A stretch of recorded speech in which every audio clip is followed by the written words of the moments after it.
Guys, I think we're going to go ahead and get started.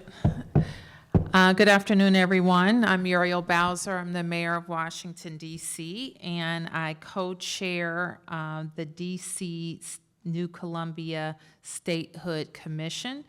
And I am pleased to acknowledge the presence of a quorum, and I will turn to the commissioners for their opening statements momentarily. Let me start by thanking all of you for the hard work that you do every day to share the story of the real DC, and I want to thank you for your support, especially over the last several months, where we've obviously come together today at a very, very serious moment for our local democracy and our nations. In recent months, we've seen our autonomy tested in ways that we have not seen before. And as I've said before, my North Star remains protecting our city's home rule, limited as it is, and protecting our autonomy. We've had to make some difficult decisions in the past weeks, but having home rule as our guiding North Star is where and how we base our decisions. The chairman and I went to Congress a few weeks ago, and we've shared the story of DC. The real DC is a city of excellence. We are a city that came into this year, 2025, growing faster than all 50 states, where our students are achieving more and outperforming their big city peers. Our neighbors across all 8 wards are thriving, and our parks have been ranked for the last 5 years running the #1 park system in the nation. Last year alone, we drove down violent crime by 35%, reaching a 30% low. And we are safer today because of the hard work our law enforcement, community residents, and community leaders undertake every day in their communities. Our credit ratings are strong, which means we remain a safe bet and a great place to do business. So that's our story. And of course, the other part is that we are tax-paying Americans with all the responsibilities of citizenship, but not the most important benefits, and that's representation and full autonomy. And that's why we're here today, because we recognize that statehood is the only solution. A lot more Americans today realize our plight, and we should and must capitalize on that. We also know that Congress would greatly benefit from our 700,000 voices being fully represented with a vote in the House and 2 voting senators. So statehood is important for DC, but it's also important for our entire nation. So during today's meeting, we will hear from my team, and we will provide some comments in the executive committee with further updates on DC government's activities. And I will save Phil's comments so he can get situated. But let me turn to our fellow commissioners for additional comments. I will start. I'm going to try to go in order of seniority, and hopefully I'll get this right, and you can let me know if I'm not right. I know this one is first. Our U.S. Senator Paul Strauss, followed by, I believe, Oye would be the next senior, and our newest Senator Ankit John. And before I turn to Paul, let me recognize our former U.S. Senator Michael Brown, who's here, and we want to welcome you, Michael, to this meeting, and thank you, of course, for your leadership for many, many years on the issue of statehood. Do you want to go now? Do you want to?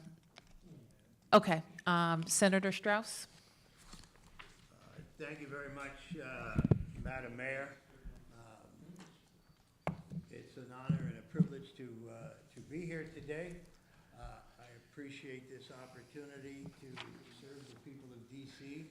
This has been a intense and upsetting year on the front of democracy issues, both here and other places around the world. The silver lining of these many, many clouds is that the silver lining of these many clouds that we've had is that the justification, the reasons for, and the necessity of statehood for the District of Columbia has never been clearer. I had the privilege of coming from a program sponsored by the DC Bar, where I was joined by Senator Jane as well, and the enthusiasm and interest in statehood by the law students who are in attendance continues to show that statehood is uppermost mind on the minds of the people of DC. I want to welcome our freshman senator, Ankit Jain, to his first meeting of the commission. I appreciate the mayor going in order of seniority. I understand when I first got here, I was the junior senator and not a fan of the seniority system, but over time I've come to appreciate it more and more. And so I look forward to a good discussion. Our job today is to approve our budget, and the fight for statehood could not be more important. So thank you, Madam Mayor. I'm sorry, before I go, I would be remiss if I didn't acknowledge the significant contributions of Beverly Perry, your senior advisor, and all the work she's done. It has been a privilege to work in partnership with her and to get statehood as close as we did.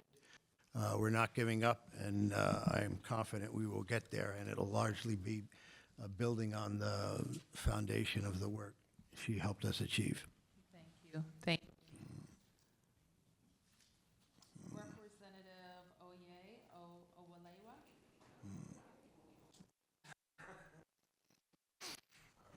Thank you so much, Madam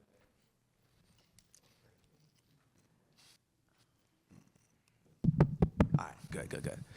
Thank you so much, Madam Mayor, and thank you all for being here.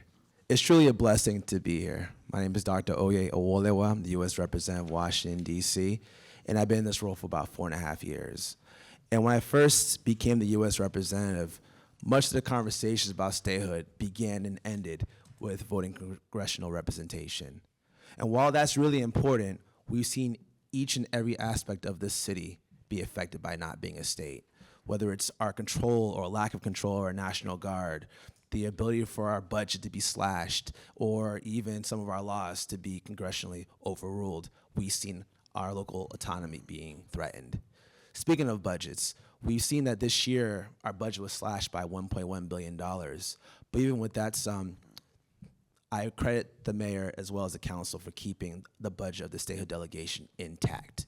It shows the importance of the work that we do. And I'm also really appreciative of the work of our senators of taking this office to a position that hasn't been before, whether it's going to the Hill, whether it's going to other states, whether it's bringing the conversations internationally. We've been able to do a lot of work. This year, as Senator Strauss said, has been really difficult. With me personally, my beard doesn't connect like it used to. My eyebrows don't arch like it should, but it pales in comparison to what other people in the city are feeling. So hopefully today we empower the members of our office. Hopefully we increase some of our resources because this work is critical. Talking about DC statehood, fortifying our rights in the city has never been more important than it is today. So I thank you all for having this meeting, and more importantly, hopefully we can come together, make the right decisions, and make sure we're pushing us that much closer to statehood. Thank you. Thank you. Senator Jean. Good afternoon, Mayor Bowser, Chairman Mendelson, Senator Strauss, Representative Owolewa, and members of the general public. My name is Ankit Jain. I'm our newest shadow senator here in DC. It is an honor and a privilege to join my fellow commissioners at my first meeting of the New Columbia Statehood Commission. The very first thing I need to do is recognize my dedicated staff and interns who do essential work every day without a lot of resources or enough time to do it all. I couldn't accomplish anything without you. Thank you, thank you, thank you. And I, of course, want to recognize my predecessor in this office, Senator Michael Brown, for being with us here today. I appreciate your willingness to come and show up. We meet at a time of great peril for the district, a moment that highlights the consequences of our lack of statehood and that has strengthened our resolve to fight for the full rights of American citizenship that the residents of DC deserve. I am happy to say that this DC statehood delegation has played an important role in fighting back against the attacks that Congress has made on our rights. This delegation has lobbied dozens of Senate and House offices, pushing them to vote no on bills harming DC and yes on bills benefiting DC, and I see Free DC here, who has done much of that work with us.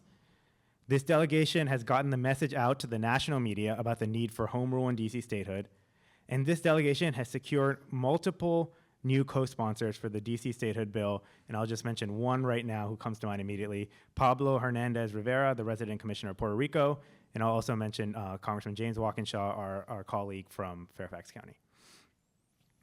I'm optimistic we will be able to expand that work over the years to come. But to do that work, we need to ensure we are funding the delegation appropriately. To that end, I will be reaching out to your team soon, Mayor Bowser and Chairman Mendelson, to discuss increasing the budget for the new Columbia Statehood Commission starting in fiscal year 2027. Right now, however, we are here to discuss how to allocate the funding we do have for the commission for fiscal year 2026. I look forward to a productive meeting where we will discuss the status of various DC statehood initiatives and pass a strong FY26 budget that advances this delegation forward. Thank you very much. Thank you. Mr. Chairman and my co-chair.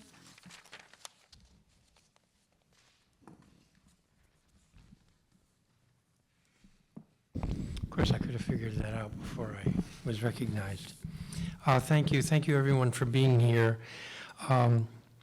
When we restructured the Statehood Commission about a decade ago, the thinking was that the shadow delegation was the office within the government that would lead the fight for statehood, would be the point for the pressing for statehood.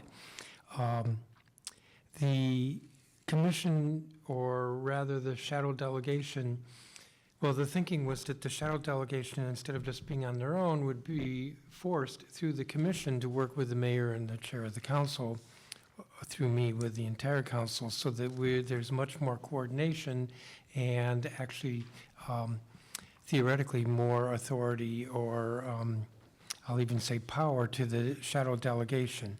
I think there's a lot more that could be done in that regard.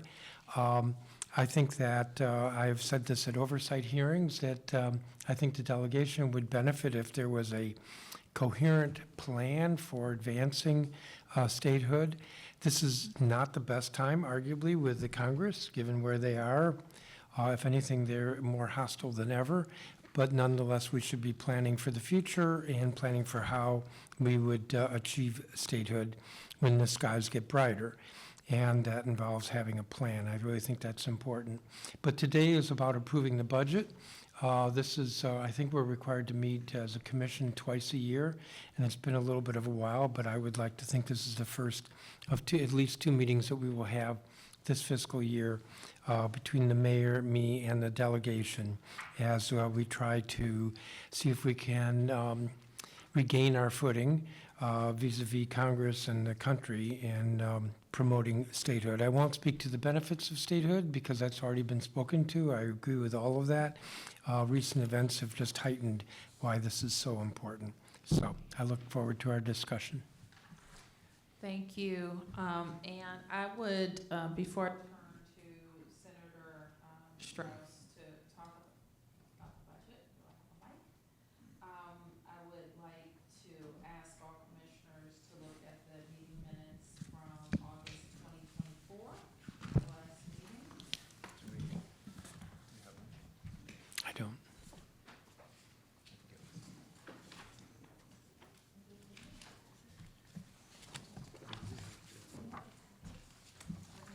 You don't have the meeting minutes? They do now.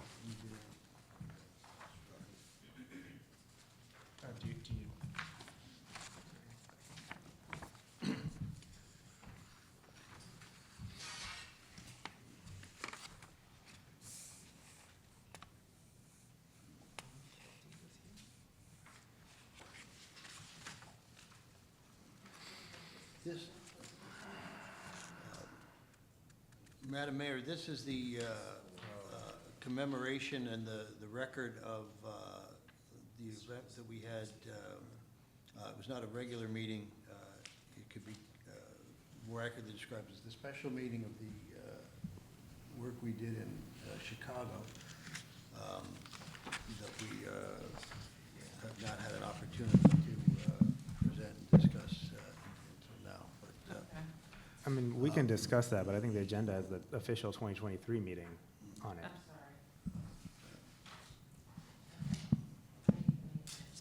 Let's hold for 1 second, guys.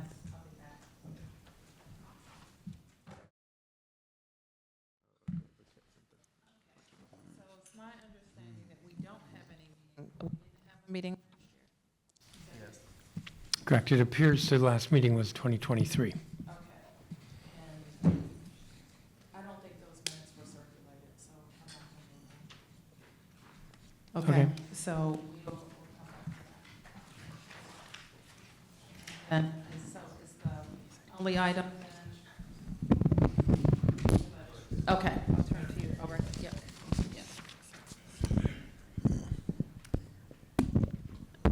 All right, Senator Strauss. Thank you very much, Madam Mayor. We have been working all the way up until this meeting to come up with a budget that meets the specific needs of the individual members as well as the collective needs of activities that have been part of the commission's work ongoing. I have circulated a draft FY 2026 spending plan. The total amount includes $162,000 in personnel expenses, $105,000 in appropriated non-personnel expenses, and would seek to transfer from the fund balance to this year's spending plan an additional $50,000, which would include $24,000 apportioned amongst the members for the discretionary funds and an additional $26,000 that brings the total NPS expenses that we're approving to $125,000. This proposal includes $20,000 for the popular 51 Stars program, which features celebrity endorsers of DC Statehood, many of which appeared at the special gathering that we had on August 21st, 2024 as well. $13,700 to fund our efforts to travel and outreach to targeted states. $15,000 for our international organization efforts. $15,000 to increase digital communication, including enhancements to the website and email communication services. $9,000 for a delegation communications and podcast series. Representative Ovalewa can speak a little bit more about that. A special outreach program for marginalized communities targeting DC Statehood activities, as well as a DC Statehood AI project, and photography expenses for the Office of the U.S. Representative. I know he'll speak about that. We're setting aside an additional $10,800 to create stipends and reimburse expenses for interns that'll be participating in the program, and an additional 29. You lost your mic. An additional $29,000, our largest outlay, to increase legislative monitoring and outreach services directly with the Hill. We are on defense this year, and that requires a change of strategy. And so I'm happy to include that. I know Senator Jane has been a strong advocate of this type of advocacy, and I'm confident he will speak articulately about the need and the importance of this project. I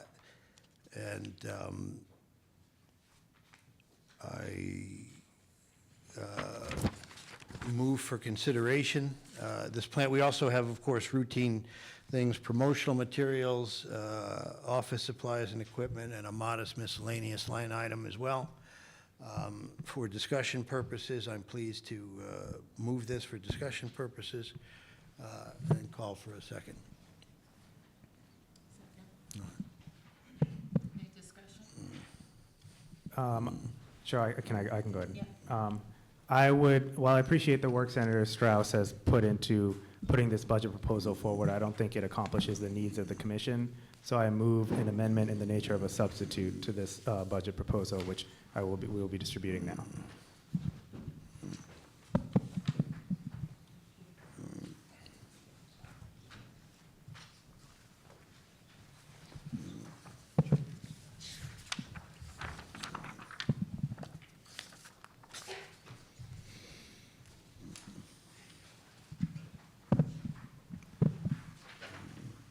I am excited to introduce this amendment to Senator Strauss's budget proposal that will greatly expand the New Columbia Statehood Commission's ability to advance DC statehood and home rule and use our funding judiciously to invest in high-value priorities. The proposal that is before you, and I think if you want to distribute it to others in the audience, we have some as well. It includes the proposed spending categories of the amendment for fiscal year 2026, the last year's approved budget, and narratives explaining what the funded projects are and what they will accomplish.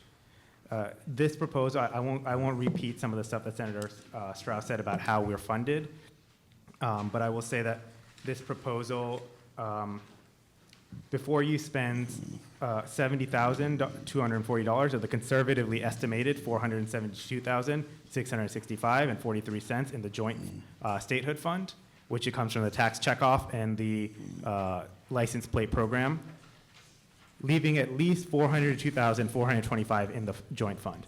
I expect most, if not all of those expenditures to be replaced by revenue that will come into the joint fund over the course of fiscal year 2026.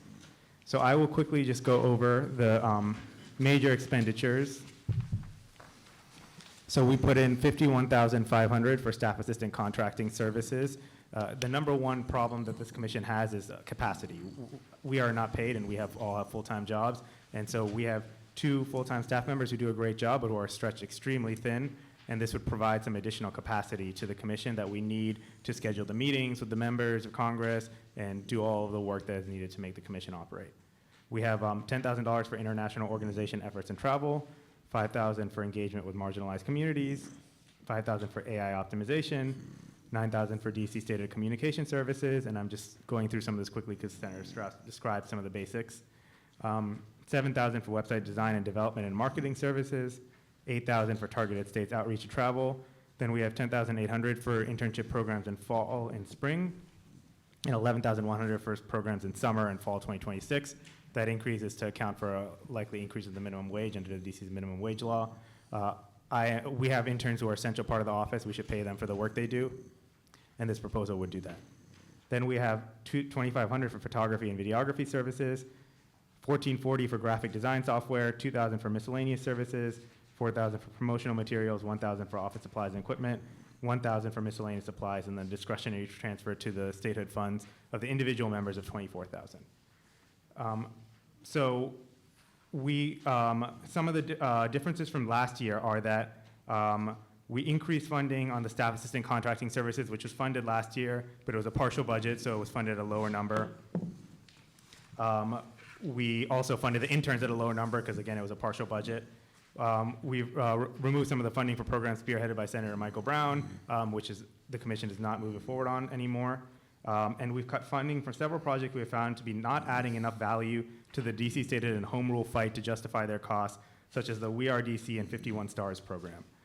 I'm happy to go into additional details during the discussion. And then I will add, in order to ensure all approved expenditures are dispersed as previously agreed upon and in a timely manner, we have instructed the DC Office of Contracting and Procurement to provide a purchase card to Staff Assistant Karen Shulgit and to give her requisitioning authority so she may submit purchase orders. We have also instructed OCP to make Ms. Shulgit our alternate agency program coordinator to ensure duplication of authorities in case Executive Director Anjali Sema is out of the office on international travel, sick leave, or too busy to address a spending issue promptly, and to allow Ms. Shulgit to have a view into the Commission's monthly expenditures and to ensure fiscal transparency within the Statehood Initiatives Agency. Finally, we have put language in the budget that confirms pre-existing law that all members of the commission have equal authority, except for the additional authority the co-chairs have to schedule and lead commission meetings. And we've added new guidance on how to make big financial decisions to ensure strong communication on the direction the commission is headed. Thank you to Representative Owolewa and Chairman Mendelson's office for your help in formulating the line items in this budget proposal. And with that, I'm happy to open this proposal up for discussion. I hope the commissioners will vote to approve it. Thank you very much, and happy to discuss further. Thank you, Senator Jane. I guess as the maker of this motion, I have concerns with some of the direction that this is going. I think it makes, in some areas, it makes cuts to some of the more important programs that occur outside of the District of Columbia, where most of the work really needs to be done. We have an 82% approval rating for statehood on the last vote. And if we're going to get successful, we're going to have to get out to these states and use pressure anywhere we can in order to do that. So I think in a large extent, most of these things overlap. There are very few things that are, the amounts are similar. This adds the existing budget and an amount that we discussed earlier with the chairman, an additional $50,000 of authority from the fund to this. So I appreciate that. In terms of the contracts and procurement and all of that, those are run by agencies. We don't have the authority to direct executive agencies as to how they do their job and grant authority, so. Can I ask a question? You went fairly quickly, and what are the, I'm looking at something, I think you circulated, that has 183,000 as the bottom line, is that right? That is correct. Okay, and Strauss circulated has 155,000 on the bottom line, is that right? Senator Strauss? Yes. Okay, what is available, Chairman Mendelson?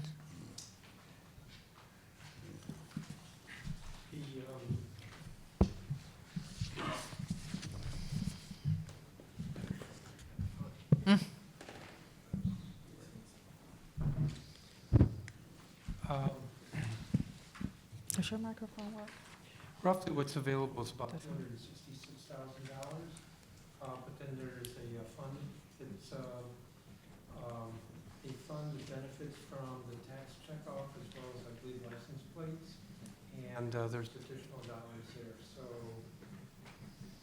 what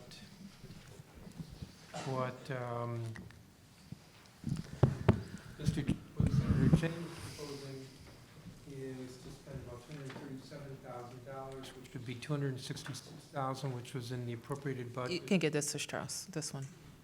Yep, go ahead. What Senator Jane is proposing is spending $337,000, of which $267,000 is coming from the budget that the council and the mayor approved, and then $70,000 transferred from the fund that is available to the commission. What Senator Strauss is proposing is $317,000, of which, again, $267,000 is from the appropriation, and then $50,000 is from the fund. Got it, So the dollars are available. got it. Can I just add quickly? I checked in with OCP, so I have to do with the Office of the Chief Financial Officer.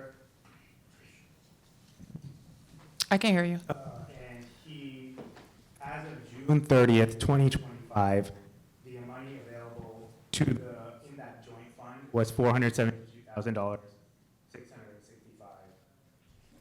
$472,665.43,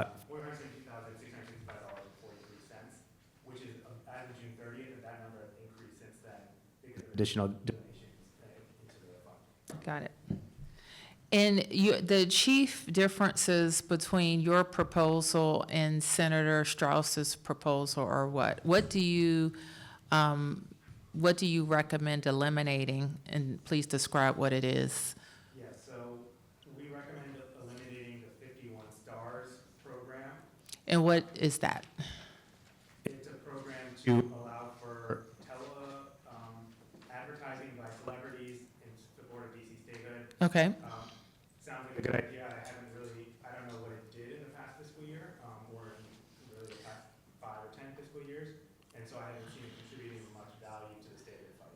Okay, and what else, do you recommend eliminating anything else? We cut the funding for targeted states outreach and travel and international organization efforts and travel because we're now in the Zoom era where we don't have to take as many trips in person. Of course, there's still funding in there when we have to take a trip, but a lot of times that can be accomplished. For example, Senator Strauss and I testified in Montana to Alaska legislatures virtually by Zoom, so we did not show up in person. Got it. And so those kinds of funding was cut, and largely was added back to the staff assistant contracting and intern budget because we believe that the number one deficit this commission has is capacity, and this is a way to increase our capacity. Thank you. So let me ask this, so I'm looking, the 51 Stars program I know is important to Senator Strauss. It's something that he has advocated for a number of years. So I suspect he's not very happy about that change. How did you calculate the staff assistant contracting services of $51,000? Why does it have to be that amount? That is there a microphone that works here? No. That number was calculated based on an hourly rate, which we assume would be $28 per hour, but we can obviously, the hourly rate might change. We just pick a number, and having that person work 4 days a week for the course of the year. And how did you calculate the internship program? The budget this year is $15,000, and the proposed in your budget is $43,000, $44,000. We calculated that based on the minimum wage that the interns receive for a 10-week internship, and we just put it out. It's the same number amount per intern that was in the fiscal year 2025 budget. We've just done it for all 4 internship programs this year, if that makes sense. And so the interns have historically received an $1,800 stipend for their participation. You confused me. The budget for this year was $15,000, you proposed $43,000. Yes, that's because the budget for this year was passed in April, and so there were only 2 internship seasons that happened. If that makes sense. So if the full spending had occurred this year, would have been roughly equal to $43,000? I believe so, although I think that Senator Strauss did not have an intern in the spring, and we've given him an intern for the spring this time.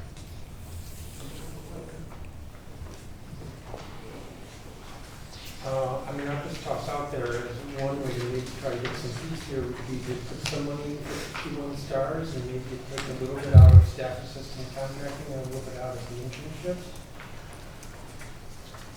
I think that's essentially what the budget I proposed to done. We had, I don't think it would be a surprise to the chairman where I got the $50,000 transfer target from the fund to enhance these numbers.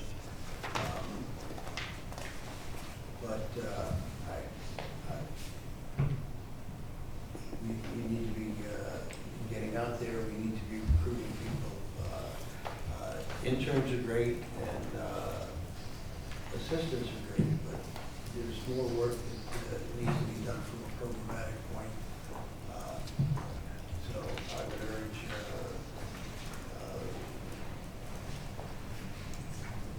Can I just ask a question? What did 51 Stars accomplish in fiscal year 2025? we've recruited celebrities. I think the celebrity outreach program that we have, we've had these spots on TV.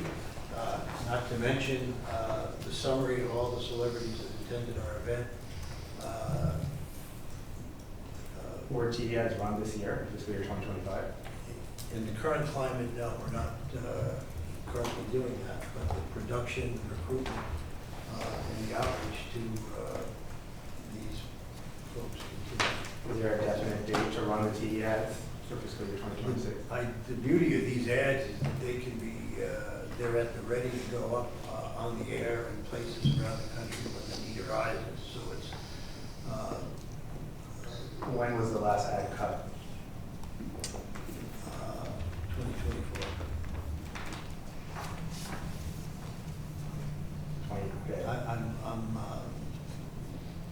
actually, I think we did have some participation in 2025, but I'm not, I have to go back and check during the correspondence dinner weekend.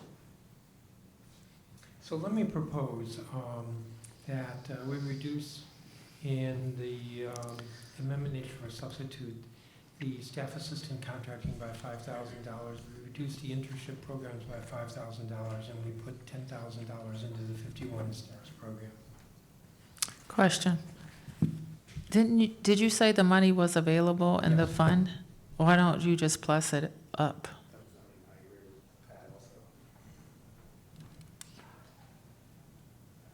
I wouldn't recommend taking it from staffing expenses. I hear the senator's concern around the 51 Stars program. I frankly have appreciated it over the years from people that we wouldn't ordinarily come across talking about DC statehood. I think is worthwhile, and I think it's going to take more of that we can amplify their platform, so it's not just the ads that show, but then their social media platforms and the other people that they touch. Now, Senator Strauss, is it that that budgeted amount includes people making calls throughout the year, or it only includes when there is a deliverable? No, it doesn't include, the program isn't just restricted to the television spots, it's getting them to come out, personal appearances, social media, and other continued advocacy. And so I think it's probably, and has always been regarded as one of the more popular programs and one that has some of the widest reach. So, It helps any one of the microphones over here. right. Mine is. So, I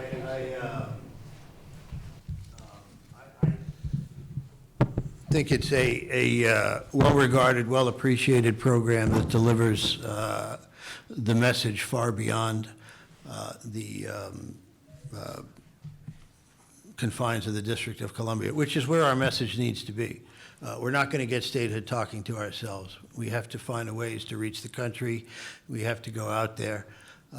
And with all due respect, a Zoom call or a Zoom meeting is no substitute for being on the ground, being at these state capitals, meeting these legislatures. So what we've done is I've worked with you throughout to get numbers up. If we're going to be cracking open the piggy bank and going beyond the mark that you had set as a target for a fund transfer, then we can add for it. My also understanding is that the staff assistant was based on the legislative monitoring and outreach program, and not just an extra assistant to be hanging around the office. This was to be somebody with some professional experience on the Hill and some specialized skills. So I'm not quite sure what the plan is, but we have a personnel side, we have a non-personnel side. There's some overlap as we use contracting services, but. Okay, so we have an amendment. Yeah. I'm not comfortable with the idea of adding another $20,000 to the fund transfer. The fund transfer is $70,000, as Senator Kane is proposing, is roughly equal to the revenue that comes into the fund. Now, there's a balance there, but I don't think we should be approving a budget that actually draws down the balance.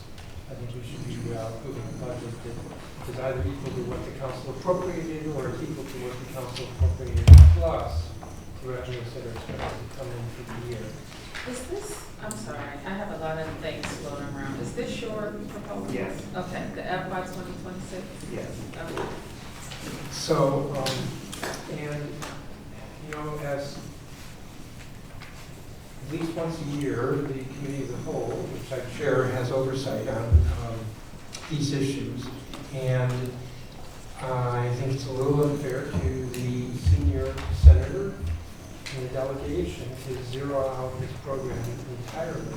But I have to say that of all the initiatives that I've seen over the last 5, 10, 15 years, we haven't really been advancing statehood. And so,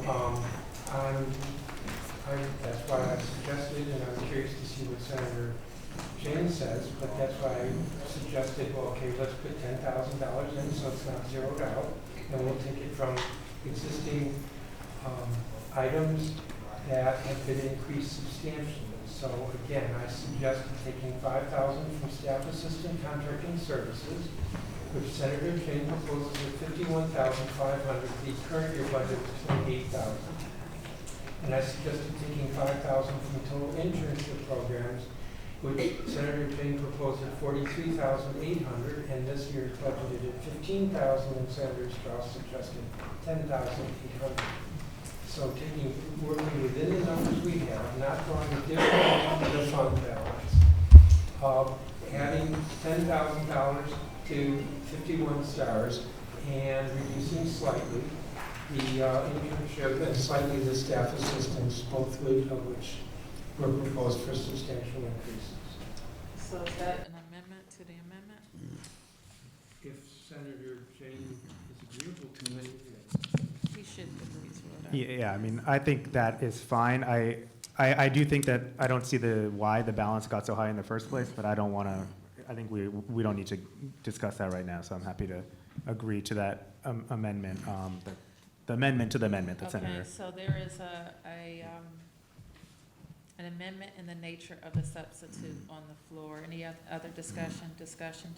All those in favor say aye. Wait, sorry, what are we voting on Senator Chairman Mendelson's amendment to the amendment right now? on the A&S as amended by me. You just accept. Okay, yeah, as a friendly amendment, yes. Yes. Yeah, okay.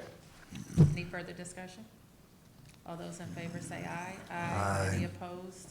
The ayes have it. So, we have the amended, as per Chairman Mendelson's note. Do we have a note on that? Okay. That is, I think we have to vote on it now officially, right? Because now it's, I just called for a vote. When I said any other discussion, all those in favor say aye. Aye. okay. And it's unanimous. You won. Appreciate it. Okay, you got it. It's your budget, with amended by the chairman. It's a good budget. Let's see, what else we have? Can I, sorry, just add one last thing? I just want to make sure I'm noticing something because under the bylaws. So I'm just noticing an amendment I'll be offering at our next commission meeting to our bylaws, which was sent around by email. I can read it out loud if people want to right now. I think we could, Yes. no. Should I read it out loud? Okay. Give me 1 second.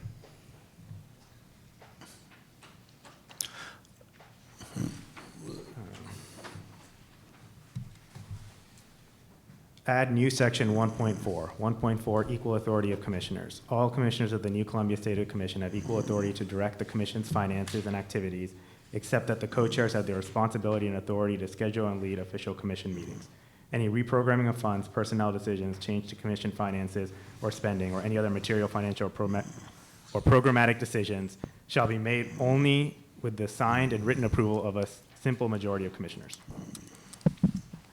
You'll have that in writing so that we can all see it before the next meeting.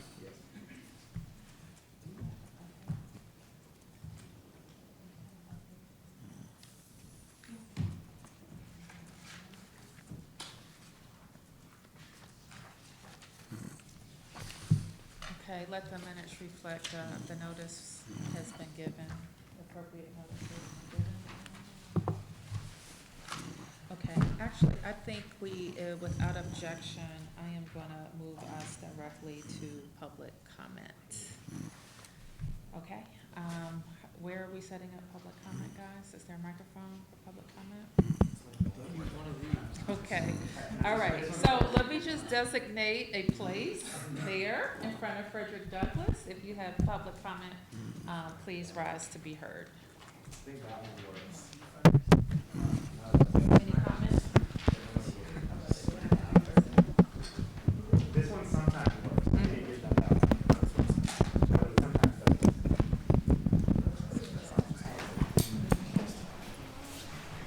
I can just shout if that's okay. I think we can be heard. All right, I'll use my organizer voice. Okay.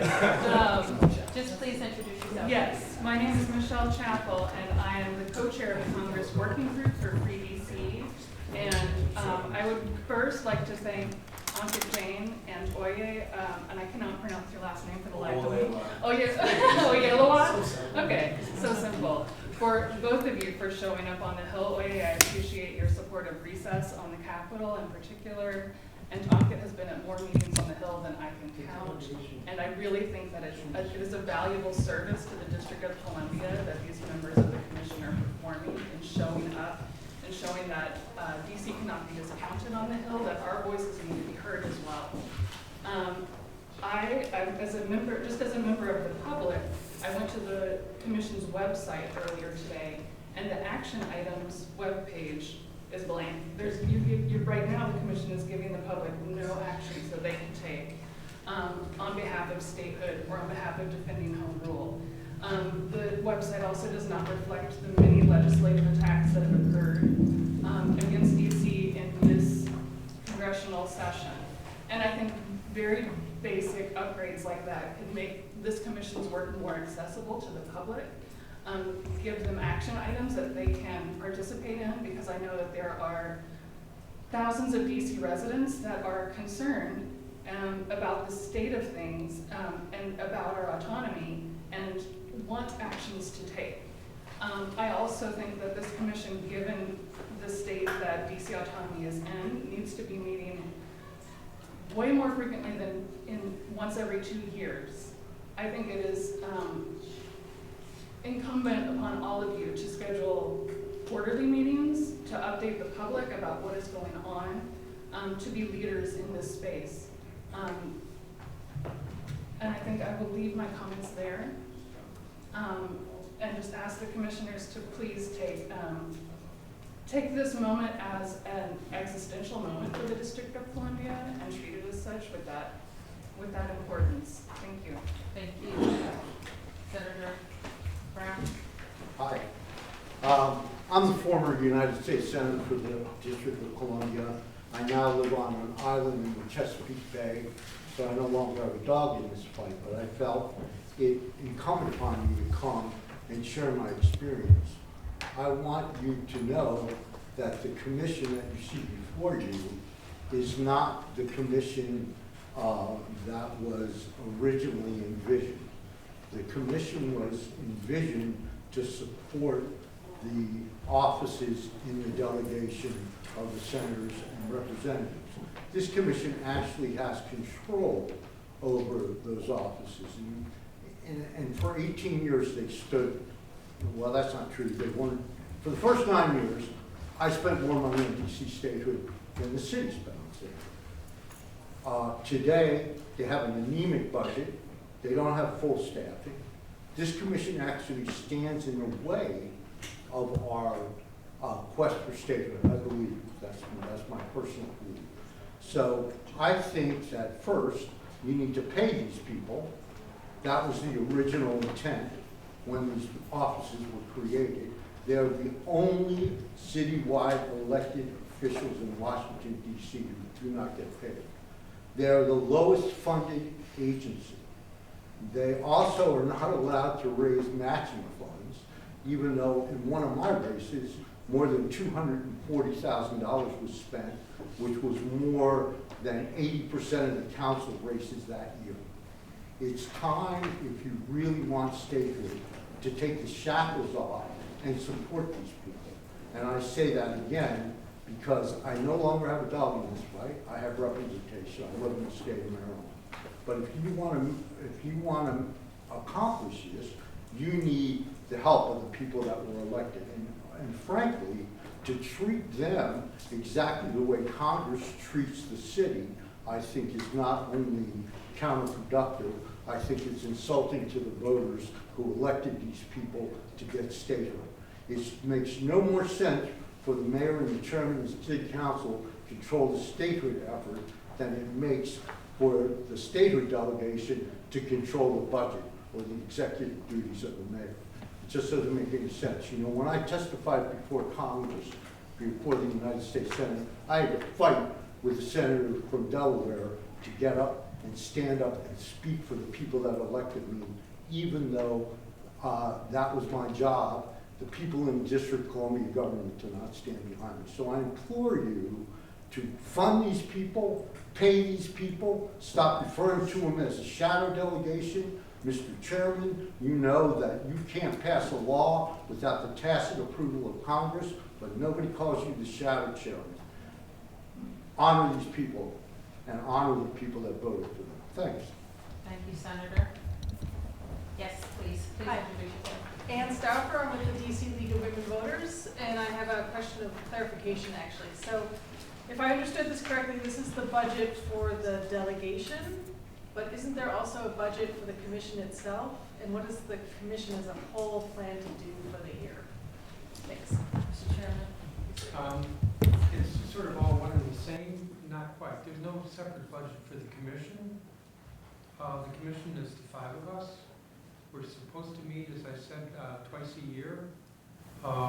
There is no other budget for that. So what we approved was the budget that the representative and the two senators are able to spend. And more than that, this commission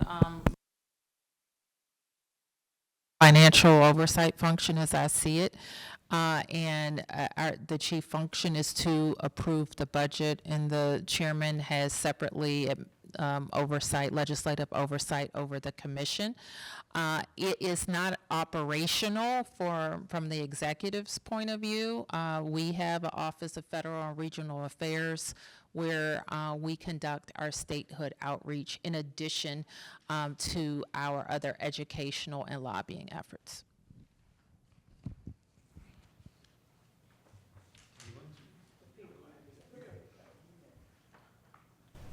One of the greats right here. My name is Peter Lynch. I'm part of the Ward 3 Democrats and also an English teacher, so mind the math if this is not correct, but I think it's been 66 years since the United States has welcomed in a new state.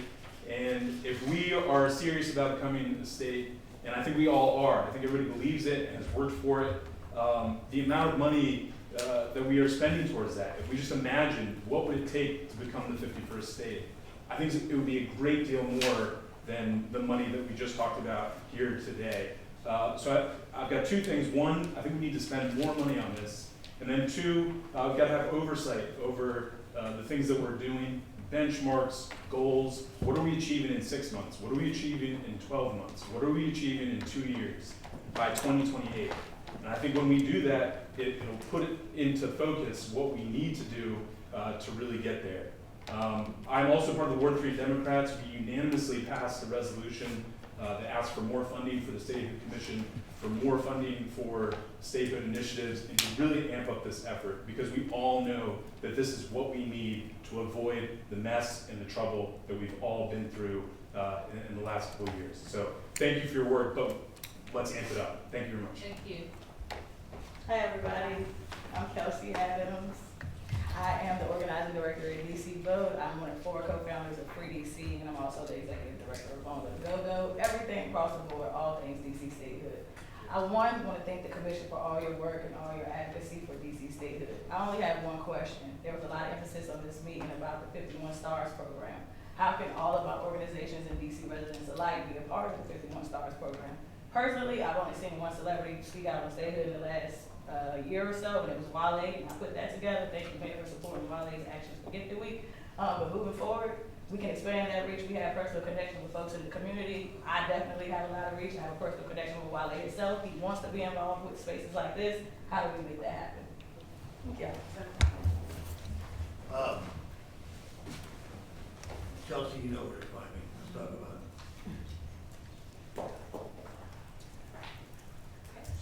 And additionally, I know you mentioned DC Vote. We provide, and I'll look at, I don't know if you're. Yes, I want to thank you, Mayor, for the We voting rights. provide statehood grants to a number of organizations throughout the year. Do we have an update on that? Okay, if you could just speak to what those grants are. So the FY25 grantees were DC Vote, $60,000, Historical Society of Washington, D.C., $60,000, League of Women Voters Education Fund, $55,000, and Long Live Go-Go, $25,000. Okay, so with $85,000, the two organizations worth the Oh, I thank 51 you. stars. So they should be asking you how can they work with you on some of their initiatives. So there's quite a lot of investment with the senators, also with our statehood grantees and our offices. And so we would continue to keep you posted. On that, I have one request. I noticed that there was I should have brought it up earlier in the discussion, but if you all could circle back with us just to provide just any feedback on the outreach contractor services that we just approved in the budget. It says legislative monitoring and outreach contractor services. The amendment made it staff assistant contract. Okay, so no legislative monitoring. That is gonna be their main responsibility, we just broaden the title so Got that they it. can do a little bit. All right, perfect. Yeah. Okay, then I have no further, I have nothing further. Is there anything else to discuss today? I'm tempted to just respond to some of the public comments. There were a couple of different comments about the commission and also about benchmarks. I think that's the way Mr. Lynch put it. See if I can remember both. The council changed the law maybe 10 years ago and set up the commission. It's a way of forcing the mayor and the council to work more closely with the delegation. That's the structure here. But there's a lot of independence to the delegation. So we're not, when I say we, I think I can speak for the mayor, we're not about telling the delegation what to do. They figure things out in terms of what they're going to do themselves, although we are involved in the budget, and because we are commissioned, if the delegation wants us to get together, they can do that because we're all part of the commission. And I would note, there are 3 of them and 2 of us, if I can put it that way. Maybe I shouldn't put it that way. But when some folks say that, well, somehow the commission is telling the delegation what to do, if the delegation has agreed, they have 3 votes on this 5-member commission. With regard to the benchmarks, I absolutely agree. And if you have seen any of the oversight committee hearings that we've had at the council, I've stressed over and over that I think it would be very helpful if there was a plan, a long-term plan.